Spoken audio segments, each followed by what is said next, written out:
Good evening, everyone.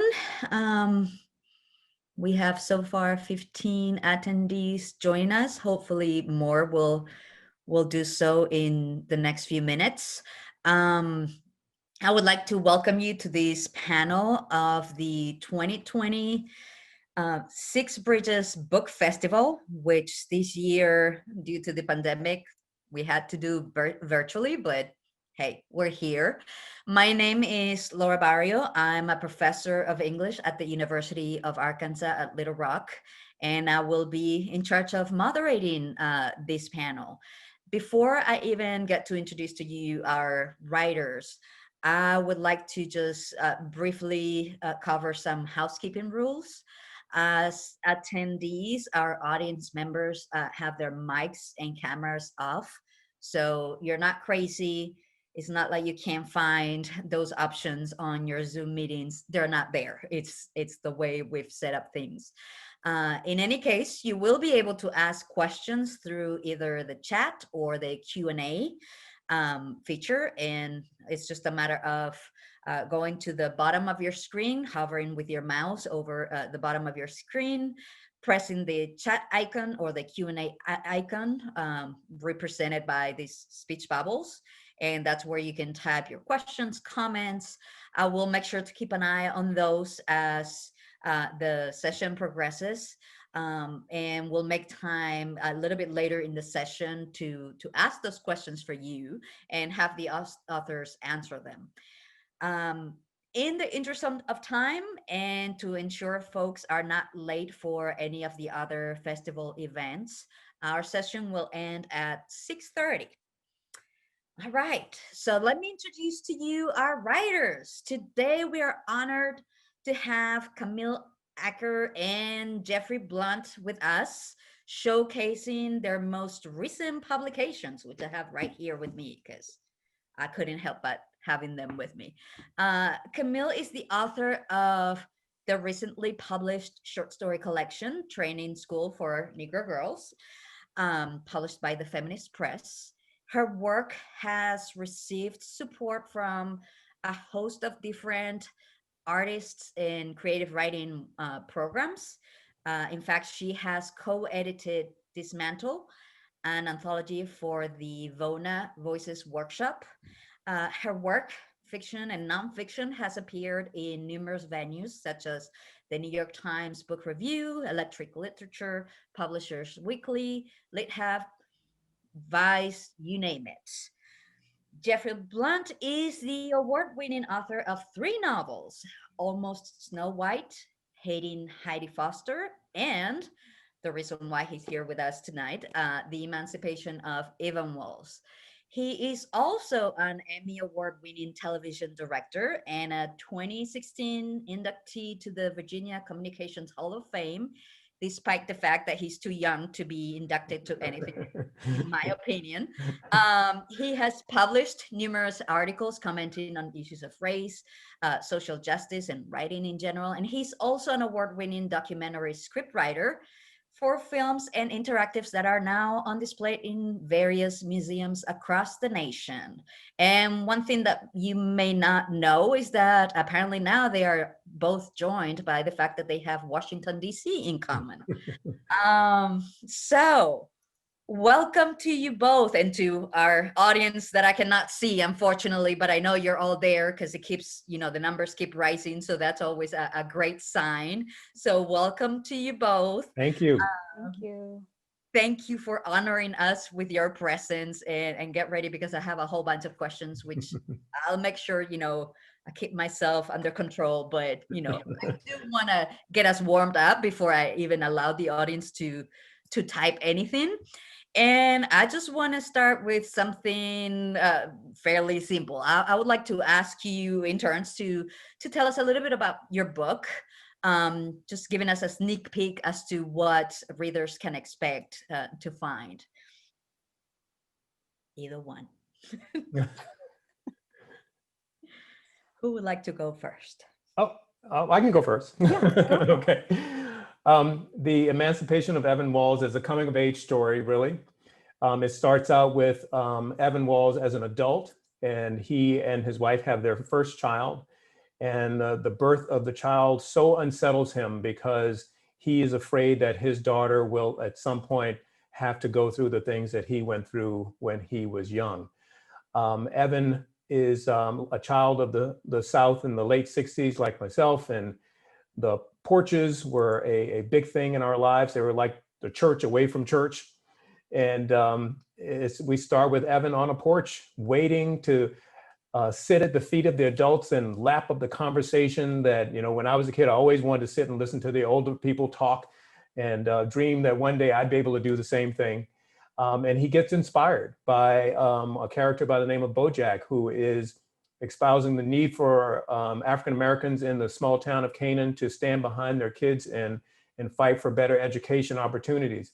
And Evan is so inspired. He stands up and says, I want to do what he says. I want to be somebody. I want to do this. And little did he know that he would end up troubling a very terrifying road for a little boy who had a dream. On the one hand, he would be the uppity N-word. And in the 1960s, a boy in the South would not think that was a strange thing. What was strange for him was to find the reaction of his own community to be also against that dream, which he thought would be something normal. And so he spends a large part of his life trying to prove that he was Black enough to remain part of his culture and his community. And this is the life that we see in the struggle that he carries on in the book. That's a beautiful synthesis of the start, at least. Thank you for not telling us how it ends. Right. I know, but they don't need to know. Camille, tell us about your book. Yes, so my book is a short story collection entitled Training School for Negro Girls. Mm-hmm. And it is set in my hometown of Washington, D.C. Mm-hmm. And it's divided into two sections. So there's the lower school, which are all stories centered on characters that are under 18, and then the upper school, all about Black women. And all of the characters are at different moments of definition or redefinition of figuring out really who they are in relation to their families, thinking about sort of their purpose and their path in life, thinking about romantic relationships and intimacy, also thinking in bigger ways or intersecting with these larger issues of race and class and gender, and having to confront some of those issues in their day-to-day lives. But, as the title shows, or tells, is that it is these moments of education, of finding out more about themselves. And that's ultimately what sort of ties all of them together. I'm curious to hear you talk about the origins of your stories. Like, at what point did you come up with like the topics, the themes that you find yourself writing about? How do you decide the style that your stories are going to take, and even the way they're going to be constructed? That's for both of us? Yes. Okay, we'll just keep the order going. Sure.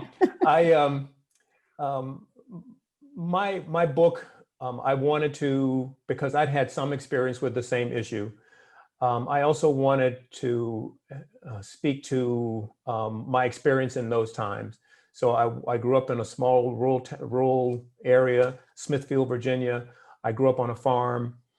There was texture to that life that I wanted to represent. I wanted that texture, that community, that feeling that I knew that I was emotionally tied to, and I wanted to set this very emotional issue in an area that spoke to me from my heart, that I could write to with tremendous emotion for the setting. And it sort of is at home there, because in many ways, this is where the issue began in the late 60s in integration. It began a missed integration where this idea of acting white sort of began.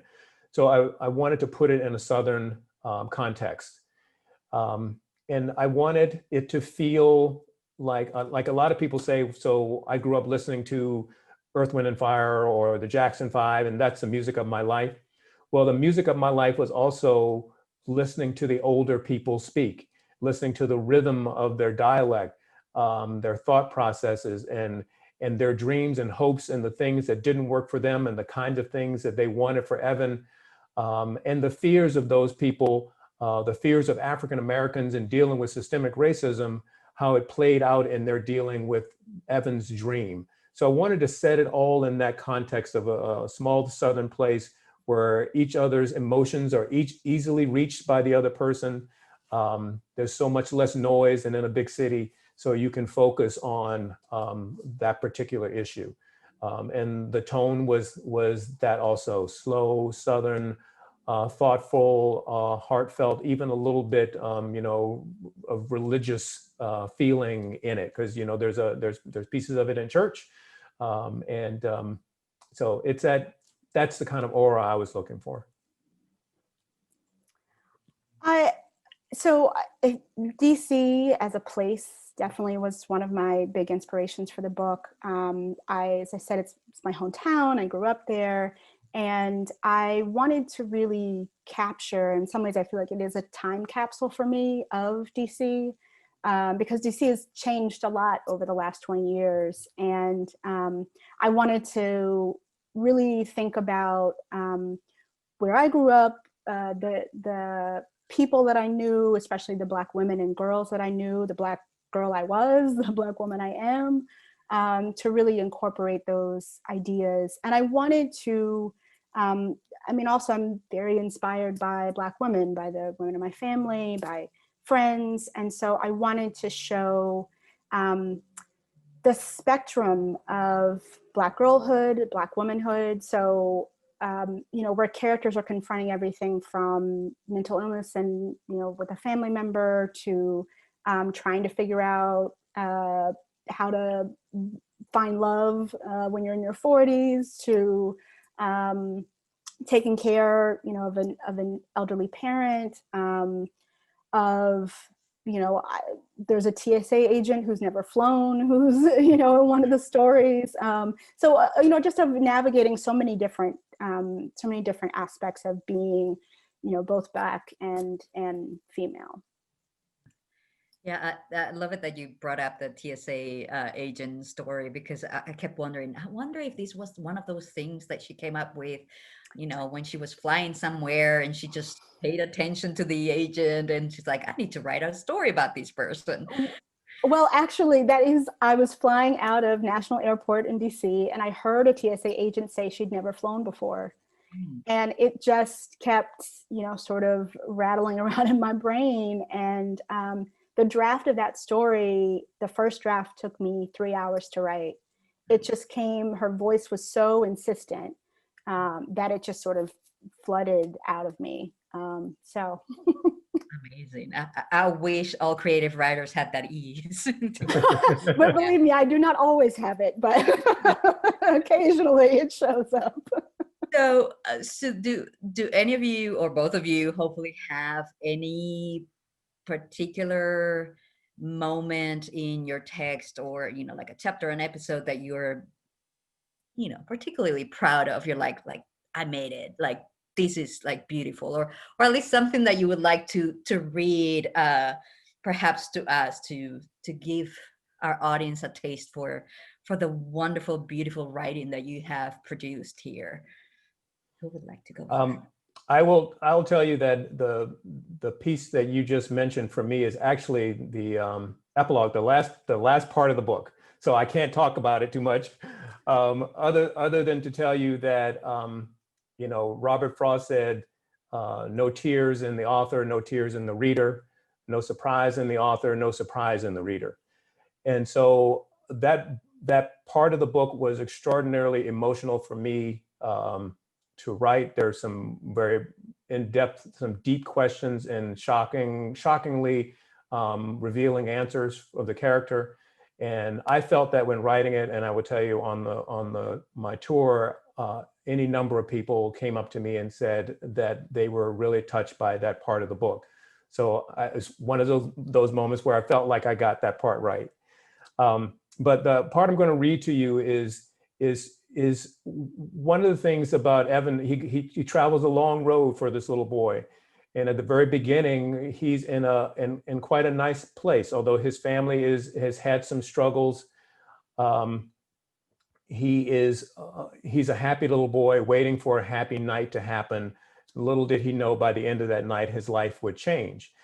So what I want to do is start off. He is on the porch. They've just had a thunderstorm, and he's sitting on the porch waiting for people to show up so they can have this. And I just want to give you a little taste of the family through his eyes with his mom. And then there's a little bit of a hint that something isn't all right with the family, and that there's something that they as an African-American community are fighting. So Evan's on the porch and he's just out there by himself. Evan, where are you, son? I'm out here, Mama. Mama came out onto the porch, stood behind me, and put her hands on my shoulders. She inhaled deeply. I always did like the fresh way the country smells after a nice rain, she said. Me too, I replied, smiling because she seemed happy. Mama had always been a lover of nature, but for a long time, she hadn't noticed a good storm any more than Daddy had.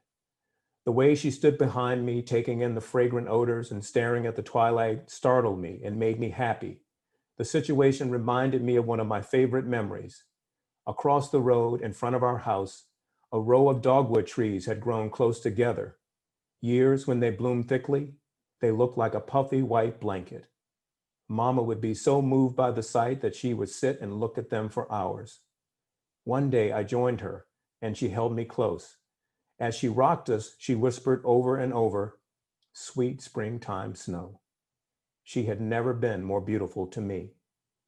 Mama was long and lean at just under 6 feet tall. Her imposing height and brash personality made her at times seem harsh and unsympathetic. She easily frightened us into good behavior, but those characteristics were generally softened by the single braid of hair ending midway down her back.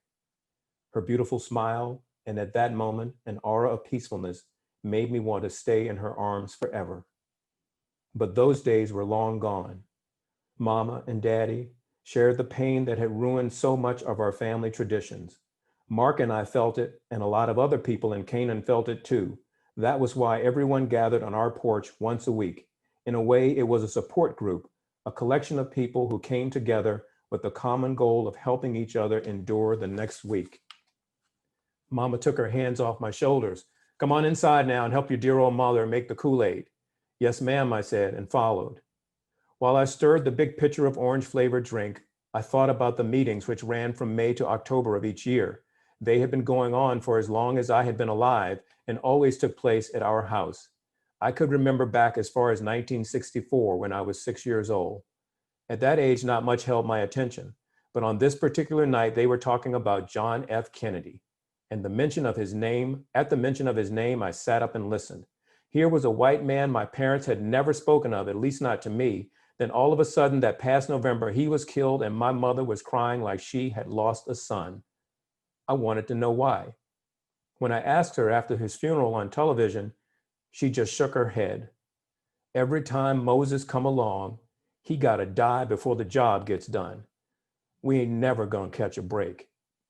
I wanted to ask her what that meant, but she looked so broken, I let the moment pass.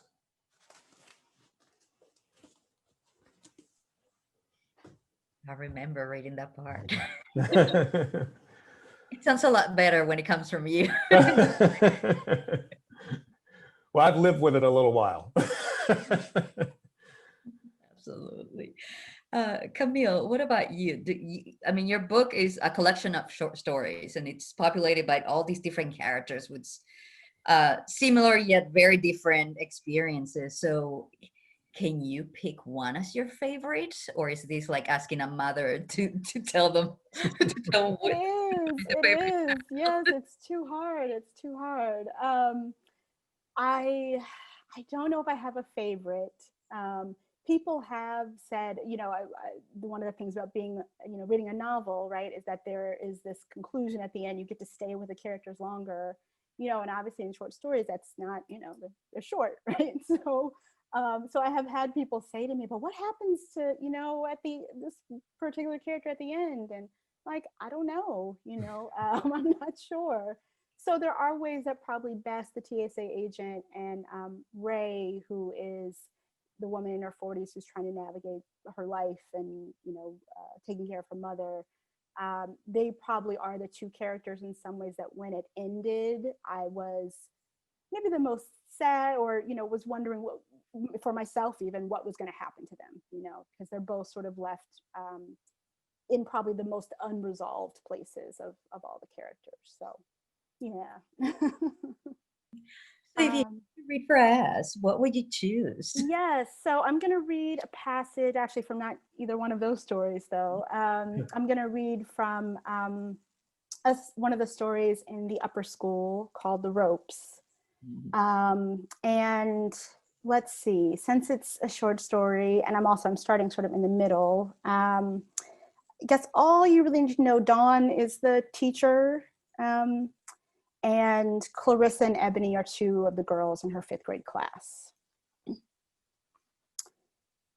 Girls like to play games: double dutch, hopscotch, hand clap, best friend today, and enemy tomorrow. It was why girlhood had never suited Dawn. In particular, she had never been good at double dutch, never mastered the coordination for jumping or turning. The neighborhood girls teased her about it until she gave up on that right of Black girlhood and consoled herself with games of hopscotch with her sister Tanya in front of their house. Some of those girls still lived around her mother's way, the little girls they gave birth to jumping to the rhymes their mothers still hummed in their rented kitchens. But if she had to supervise recess, Dawn would rather referee girls waiting their turn at the ropes on the blacktop than boys kick-fighting their way through the grassy field. Today, like most days, Ebony got the rope from the activity room first, after she had pulled and bullied it out of another girl's hands. Dawn would be the adult if she had to, reprimanding Ebony by sounding out every syllable of her name Dawn's mouth could get a hold of. But she would rather the other girls who wanted to turn be dejected than have Ebony back in class acting out the rest of the afternoon. I'll turn, Ebony declared. She was the best turner in the school, which she announced while waving the rope above her head. When Ebony turned, the ropes hit the ground clean, a crisp click-clack, not muddled like the turns of girls who were double-handed, a source of shame for any Black girl. The coolest girls, the ones already primed for social domination, praised Ebony for her position as turner and gave the first chance to jump to the little girl Ebony must have snatched on. The rest of the group formed a loose snaking line for their turn. The littlest girls, those in the 2nd and 3rd grade, were too cowed by the admiration for the older ones. They wanted to jump too, their skinny, ashy legs wobbling with anticipation, but they might not get a chance. The rope hit the blacktop with punitive force. The accumulation of dried fall leaves did not stop the girls from double dutch. During the winter at indoor recess, they would play inside the cafeteria/auditorium/gym.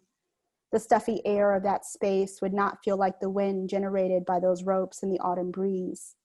Girls who got a long turn would become flush and dewy with exertion. They dreamed as they jumped, about the boyfriends' names, about the babies, about the career the chance said they would have. The perfect life that waited for them if they could just keep their feet right and stay off the ropes. Clarissa stood off to the side of the rope at first. The rope was doubled and Ebony looped the closed end around her waist. Her wrists swung in and out while she leaned forward. One of the cool girls, Jahari, supervised the line of jumpers, nodding to the next girl in line. Jahari was not in Dawn's class, but she was a good girl routinely admired by the teachers. If she were found in the hall during class, no one even asked for her bathroom pass. Jahari moved closer to Clarissa and touched her arm. Dawn stepped forward, hoping to witness Jahari slipping an arm through Clarissa's, maybe cupping a hand to her ear to whisper, "I'm going to tell you a secret." But all Johari did was elbow Clarissa toward the line of jumpers. Clarissa moved away from the insistence. Her high ponytail reiterated her refusal. Dawn understood. At faculty meetings, she spoke only when forced. Other teachers with seniority and entitlement, led especially by Mrs. Brown, used their time in the meeting to tell the principal what she wasn't doing right. Dawn answered direct questions. She nodded with vigor to encourage whoever was talking, whether she agreed with them or not. She never liked to take her turn, but Clarissa finally did with a little more encouragement from Johari. The rope swung faster as Clarissa approached, those swift-moving threads dangerous, liable to welt the baby fat of an arm if you timed it wrong. The ropes advanced and then receded, and the moment had to be seized when one rope was underfoot and one sailed overhead. Clarissa tried to catch up with Ebony's dance. She could call it wrong and jump directly into the rope, or time the jumping in right, but not the rhythm. The girls would make fun of her. The ropes hissed through the air. Clarissa paused in her lean. She straightened her back, her neck, her folded arms. Clarissa was just about to jump. The tension came back into her neck. The skirt of her dress lifted under the poised leap of her thighs. Then she stepped back, clasping her hands in front of her, and watched again. She dropped her hands and took a step back toward the rope. The tension returned to her body, and this time she leaned forward, her rear poking out to help her. But when the rope swung close to her face, Clarissa lost her stance. "Go already. Damn," Ebony said. Her hands started working overtime to turn. Whatever window Clarissa might have leapt through was gone. "Ebony," Dawn yelled. "We do not curse, and we especially do not curse at people. But Miss Williams, she's slow or something?" Ebony lowered the ropes and gestured to the still and straightened Clarissa with her head. Ebony's small braids swayed and covered part of her set jaw. "Stop it," Dawn said. The other girls hushed themselves. If she raised her voice more, one of the little girls would start using the trouble phrases. "Ooh, you're in trouble. Ooh, you're gonna get it.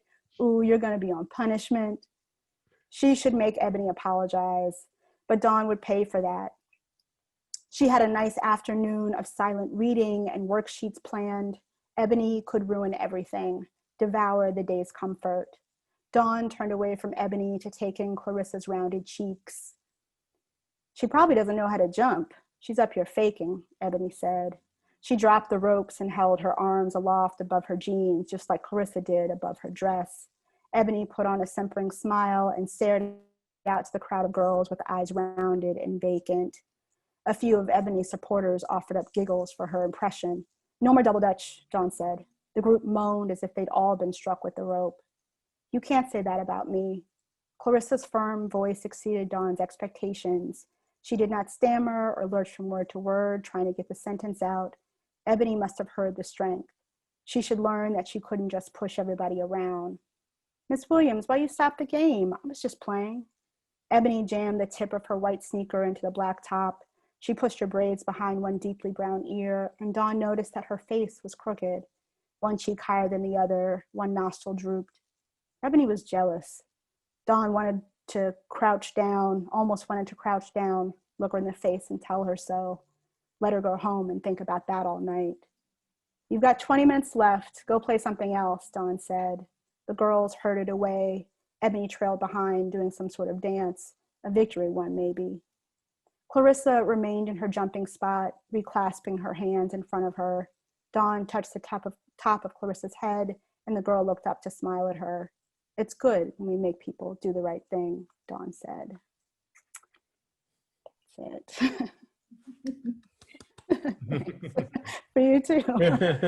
I love it that I don't know what other people's experiences are, but I remember reading that story and thinking, man, we all go at least as little girls. I remember going through similar experiences, like going like, "I'm first, you go, no, I'm doing like Yes, somebody's like a absolutely. rite of passage. Boys, girls. And I love how you can tell everything about one of the girls by just saying she was the kind of girl who, if you passed her in the hallway, you wouldn't ask for her pass. Or bathroom pass. I know. I knew girls like You can I use wasn't the one. you can use one sentence and say so much. Yes, very Yeah. true. Yeah. Thank you. Yeah. Well, we already have a question from our audience, specifically for Camille. Gary Wheeler is asking, please explore gentrification, an issue described in one of the promos for your book. To describe gentrification? Yeah. Sure. If it also plays a role in any of the stories of the book as well. Yes, it does. So one of my stories in particular, called Mambo Sauce, is thinking a lot about gentrification. So, I mean, I think in that story in particular, what I'm trying to do is actually think about it in layered ways. So gentrification can certainly be partly that developers are coming into a neighborhood and buying up a lot of real estate that then, maybe they're flipping and turning into houses that are more expensive, or maybe they're raising and then putting up, other sorts of businesses that can really change the character of a neighborhood. And sometimes that can be for good things. When we think about neighborhoods that don't have access to grocery stores and fresh food, sometimes when developers come in to a neighborhood and do that, that's great that now the neighborhood has a grocery store. But it can also obviously impact people in terms of rents being higher. So the people are forced out and can't afford to live in the neighborhood that maybe they've grown up their entire lives in. And so I wanted especially to explore this because DC has been significantly gentrified in the last 20 years. And again, there's both things that are good about that.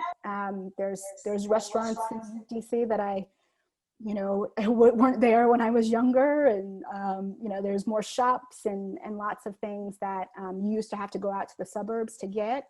And it also means that rent in DC, I think, is only behind like New York and San Francisco in terms of how expensive it is to live there. So in the story Mambo Sauce, it's a couple who's coming from Brooklyn, and they are gentrifiers themselves, but they don't see themselves in that way, especially the woman in the relationship who's a Black woman, and they're moving into a predominantly Black neighborhood. So she doesn't see herself as sort of being a part of that until there's a turn. And I guess I'll leave it at that. But because I think, gentrification often is talked about along racial lines, and that definitely is a thing that is happening.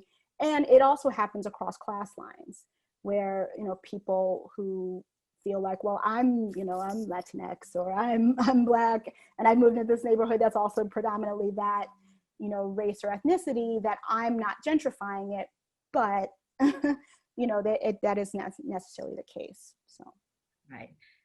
I love it that you brought that up, because I think that one of the very many things that both of your books have in common is the idea that you don't think of, for example, like the Black experience as this monolithic kind of entity, like it's the same for all. You're dealing with Black experiences, right, in plural, and in several layers, right? So like what I always tell my students, like you're dealing with the intersectionality of race and gender and class.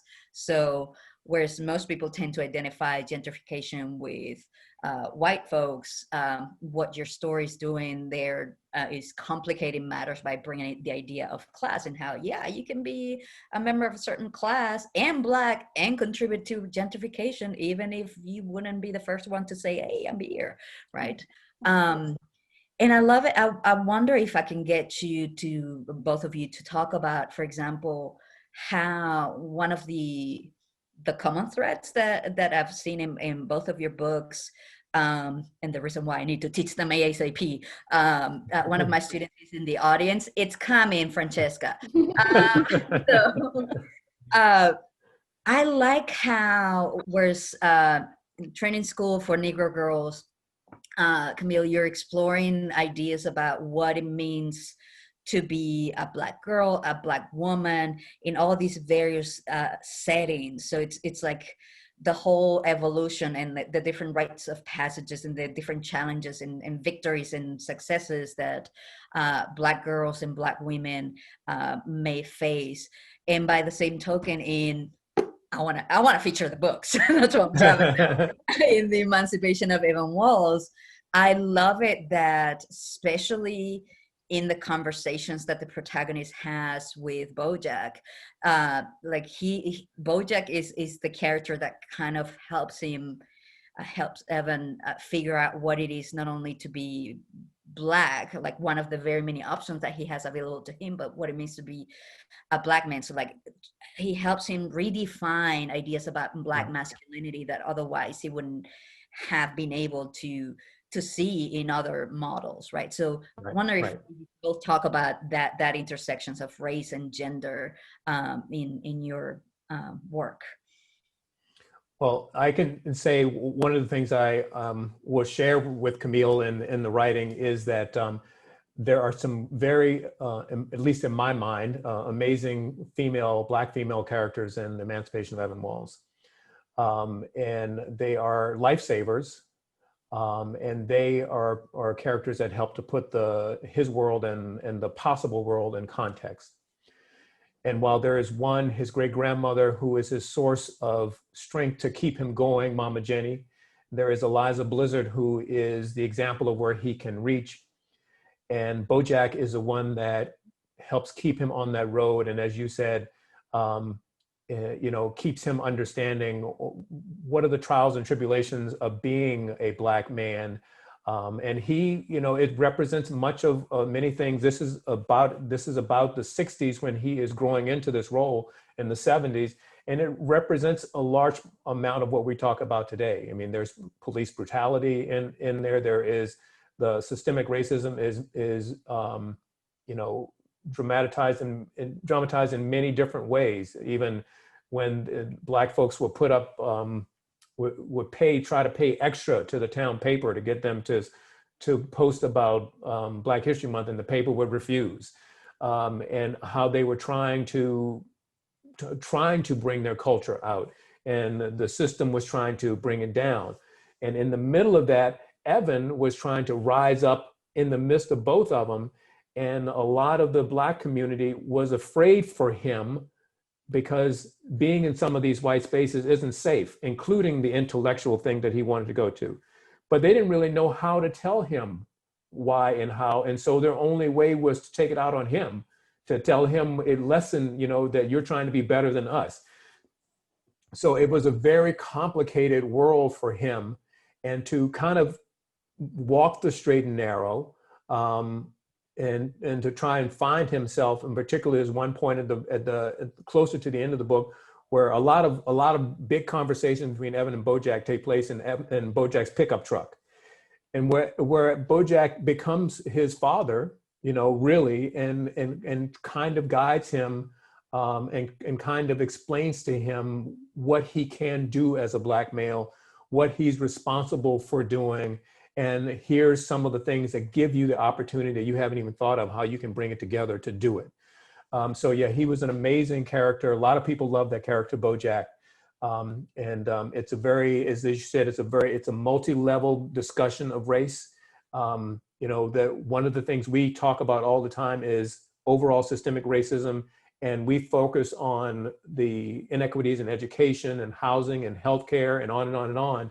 But sometimes we don't focus on how, if we look at racism as a disease, it seeps in and it attacks you in ways that you are not prepared to do it. And if we think about your own, your system that tries to fight off disease, and sometimes we talk about it in COVID, they talk about it taking on it, your own system fights itself too hard. And that's sort of what's happening with Evan. So anyway, it's, I love the character Bojack, and I love how strong he is for Evan, even as he's discovering his own road, continual road as a Black male, and what's expected of him and what he expects of himself. Yeah, absolutely. Like, he's also one of my favorite. Mama Jenny, of course, is maybe I have a little bit of a bad, like, I need a Mama Jenny in my life. Read the book just for Mama Jenny. Like, she's awesome. Yeah. But I was pleasantly surprised that by the fact that you chose to create that other character that presents the protagonist with a healthier version of Black masculinity that the protagonist is not finding anywhere else, and that you Exactly. wouldn't expect coming from somebody like who Bojack is, right? So That's I'm like, right. oh, guys, like a box full of surprises. It was so beautiful. Right. Before I let Camille answer the same question, I would like to remind our audience members, we still have like 20 minutes left, so there's still time to ask questions, make comments. So by all means, use the chat or the Q&A icons to post whatever you want. But Camille, by all means. Yeah, I mean, these questions are also really important to my book and thinking about it and titling it. I was in a class actually in grad school when I was getting my MFA on Chicana and Black feminism, and I'd started sort of exploring a lot of different Black women thinkers as I was in that course, and some of the work that I came across was written by a woman, Nanny Helen Burroughs, who had a training school, was an educator and had a training school in Washington, D.C., actually in Northeast D.C., which is where I grew up. And I knew some about training schools, but I found out a lot more in the course of reading her work, and found out a lot more about her. Like, there's a street that's named for her, but I didn't really know too much about her. There's a street named for her in DC. And, you know, training schools were really an effort by Black people in the 1900s after Reconstruction had failed us to try to educate, you know, our own, and you know, to provide more opportunities. So you know, Black luminaries like Mary McLeod Bethune had a training school. Tuskegee Institute was originally a training school, and what I started to think about was, you know, a lot of those schools put first having someone trained in manual labor, right? So, you know, especially for Black women, to like, how could you cook and sew and clean better so that you could get, you know, work in that way. And obviously that had been, you know, the way that Black women were largely employed. And so, you know, on the one hand, it's obviously trying to, you know, give Black people this, you know, road to greater success. But it also means that you're having to limit yourself, right? Because of the limitations that someone else has, you know, of not being able to see humanity in Black people, you know, of not being able to, you know, see what more Black people could be in this country than what we had been. And so I started to think a lot about how we all get trained, you know, trained by our families, you know, and their expectations, trained obviously by, you know, our larger society, and, you know, our culture, you know, ethnicity and culture of the expectations that people have. And, you know, that obviously Black girls and Black women are also being trained about being female, right? So being, you know, what are you supposed to be if you're a Black woman? How are you expected to behave, to dress, to look like, you know, all of those things. And so I think, you know, then also, how do we internalize those things, and how do we keep training ourselves sometimes even after, you know, it's past time of what our parents have said or what school said, that we can still keep living those narratives rather than creating new ones. So I really wanted to think a lot, you know, about that, about how essentially, I mean, Black girls and Black women can be both safe. I mean, because I think some of those narratives are about keeping people safe, right? You know, as you know, Jeffrey is saying about this idea about, you know, you're afraid that someone's going to be killed, right?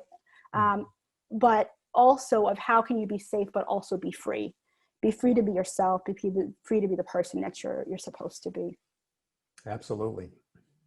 Yeah, and I think is that one of the reasons why you chose to have the story by this title be like the title of the book, kind of like to honor, first of all, to honor Nanny Burroughs, and then, you know, bring up this idea of this is the kind of training, these are the different trainings that you may receive, and how even like I have to admit that by the time I reached the story by the title of the book, Right. or vice versa, which I mean, I assume that the story came first and then the book collection, obviously.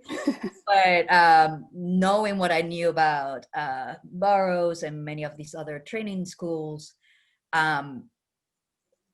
it was an interesting, unexpected story. Like it just, I'm not gonna spoil it, right? I don't want to ruin the ending or the beginning for anybody, but yeah, it's like, oh wait, I was not expecting this. Okay, wait a minute. But it's a very interesting take on, you know, when I hear training school for Negro girls, of course you think of past times, right?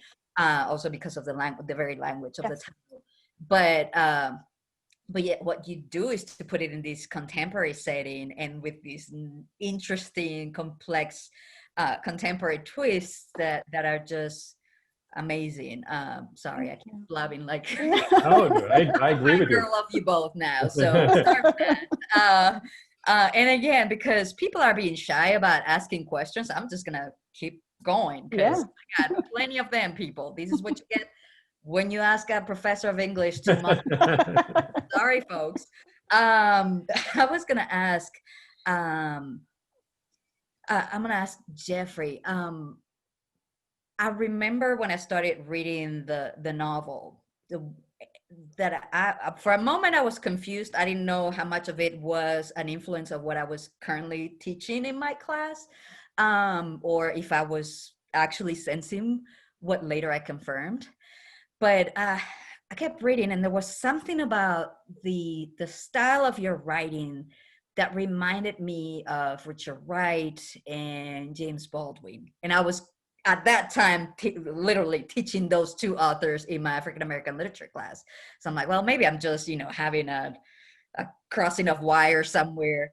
But then I was happily surprised that, of course, towards the end of the book, you actually bring up those two authors and more. I'm like, okay, so I'm not tripping. So my question is then, so do you feel that those have been two of the very many authors that may have inspired you in your writing? Absolutely. And I will say Black Boy may be my second Bible. It's a book that, you know, while I was going through some of these issues that Evan was dealing with, you know, I came across, I even used a couple of passages from that in the novel that Evan's now reading when his friend gives him the book. And where, you know, where people are saying to you, you ask too many questions, you talk too much. Why are you always trying to do these things? And you start to internalize that and begin to ask yourself, well, is there something wrong with me because I want to read this way or because I want to do that? And then you get this book, Black Boy, and you read, and he says the same thing. He says exactly the same thing. People tell him to shut up because he asks too many questions. And he says what I felt. You know, I feel like there is something inside me that tells me I need to go out and do something and be something and do something for the world. And so when I came across that, I carried that book with me. So I would, like, if there was a troubled time, I'd read from that story. James Baldwin, Tell Me How Long the Train's Been Gone is a book that I just love for the writing. I just love he has, you know, we know so many of the other books, but that one for me is I just love for the writing. And of course, the intellect and the ideas about race and culture in this country that I learned from them, from Toni Morrison, from Zora Neale Hurston, who for quite a long time, Their Eyes Were Watching God I used to say it was my #1 book. Now there's just too many in my brain. So, but it's still up there. But all of that and life learned experiences played into bringing my book to life. But certainly Richard Wright and Black Boy is a huge, huge influence in my life. And like I said, I was glad to verify that I was not going crazy. Now, having said that, I also have to say that although there are certain echoes of Wright in your writing style, you still have masterfully treated the art of dialogue like no one's business. I have to say, like, because that is, I think, what sets you even more apart from those other canonical authors that we're all familiar with. Because I was like, well, but he's not writing like Richard Wright. He's not plagiarizing.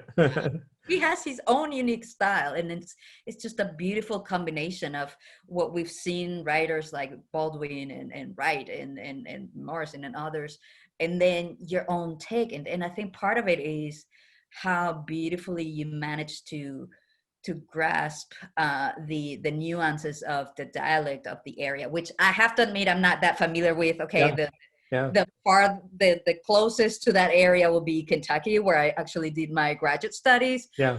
I assume that you captured it well, right? You Well, you grew up yeah. there, so I know you know best, right? Yeah, I think so. I mean, I needed to do the dialect because I didn't want to write that book in that setting without speaking like the people spoke. When Zora Neale Hurston, Barracoon was a book that just came out not too long ago, and when that book should have come out, it didn't, because they wanted her to dumb down the dialect, and she refused, and so the book didn't come out until now. And I felt the same way about telling the story in this context. People had to speak like the people spoke, and it's lyrical and it's beautiful, it's painful and powerful, but it is how they talked in my life, and I wanted to reflect that. Yeah, I mean, otherwise they wouldn't have felt as real as they feel this way. Like it's Right. like you get to know these people. Yeah. Camille, do you have any authors that have influenced your writing? Oh, yes. Where to start? I mean, one story I often tell is how when I was 16, I got it was the first time I read The Bluest Eye. Yes. And my father had also, for my birthday, got Edward P. Jones's Lost in the City signed for me by him. And that was my present for my 16th birthday. And reading both of those books that year just forever changed me. And I think you definitely see that in terms of being able to, or trying to capture the lives of Black girls, and when I read The Bluest Eye, and that was narrated by Black girls, I just was like, oh wow, but I mean, obviously it's dealing with heavy, serious stuff, but that perspective is so important, was given as much weight as an adult's voices, was really important to me reading as a Black girl, and then reading Lost in the City, where all those stories take place in my hometown, and so being able to see someone write about Black people in DC in this nuanced, varied, loving way was really also important to me. So yeah, that's and actually I still the inscription that Edward P. Jones wrote to me has been one that I've gone back to read over my journey as a writer, to sort of keep me encouraged when when it was like, maybe I don't want to do this, maybe this is too much, maybe this is too hard. So yes, those two especially. That's fantastic. Well, it's 6:23, so I've already gotten a message saying like start wrapping things up, but I wanted to remind our audience that if you live in Little Rock or nearby, you can purchase both of these wonderful books at Wordsworth, as well as online. I've shared in the chat a few links that you can use for that.